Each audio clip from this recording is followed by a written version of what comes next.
Ah, comme la neige a neigé. Ma vitre est un jardin de givre. Ah, comme la neige a neigé. Qu'est-ce que le spasme de vivre à tout l'ennui que j'ai.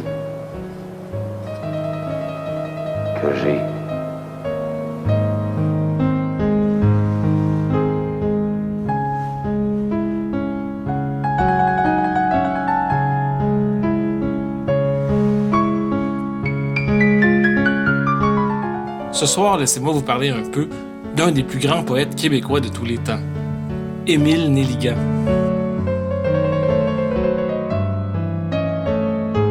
Nelligan a vécu toute sa vie à Montréal. Et si vous le voulez bien, on va visiter ensemble les lieux qu'il a fréquentés, de son enfance jusqu'à sa mort.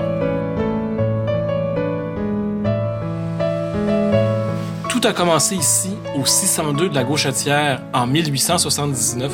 C'est ici qu'Émile Nelligan est né, d'un riche père anglophone irlandais et d'une maman de Rimouski. Malheureusement, la maison où il est né n'existe plus. Mais très tôt dans sa vie, la famille d'Émile a déménagé sur la rue Laval. Les Nelligan ont d'abord vécu au 3686 et ils ont déménagé quelque temps après, un petit peu plus au nord, au 3958, toujours sur l'avenue Laval.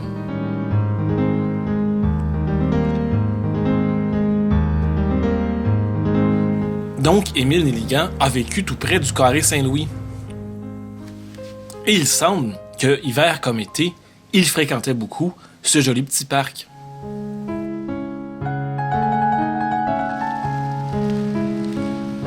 En 2005, on y a même installé un buste en l'honneur du grand poète.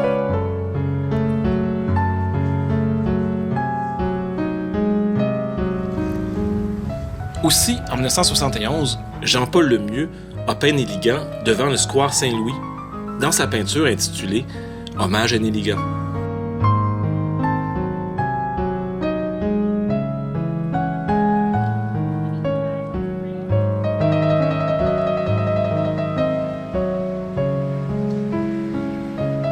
Émile a fréquenté plusieurs écoles dans sa jeunesse, comme ici, le collège Mont-Saint-Louis, sur la rue Sherbrooke.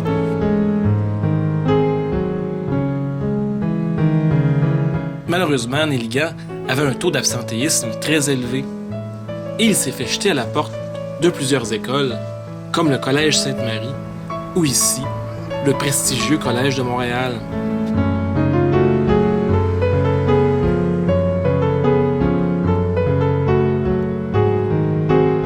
Nelligan a très peu profité du succès de ses poèmes.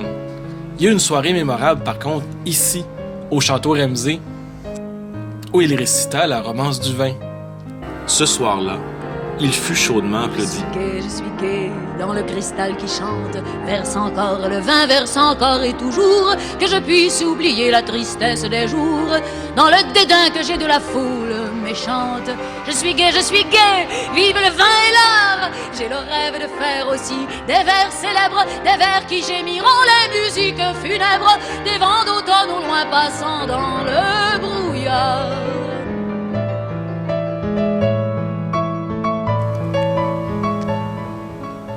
Malheureusement, c'est très peu de temps après cette soirée qu'Émile Nelligan fut interné pour troubles psychiatriques.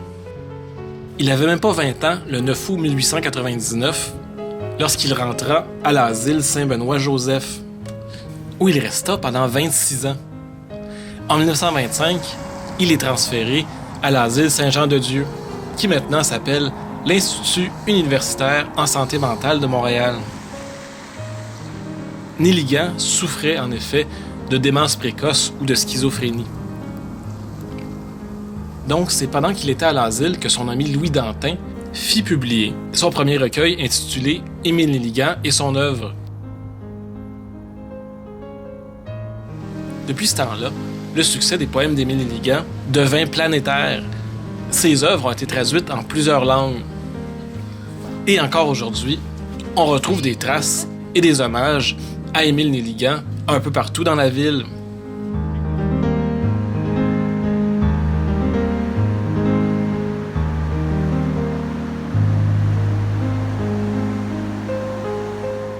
Que reste-t-il de lui dans la tempête brève? Qu'est devenu mon cœur, navire déserté? Hélas, il a sombré dans l'abîme du rêve. Néligan mourut à Saint-Jean-de-Dieu à l'âge de 61 ans. Il fut enterré ici, au cimetière Notre-Dame-des-Neiges.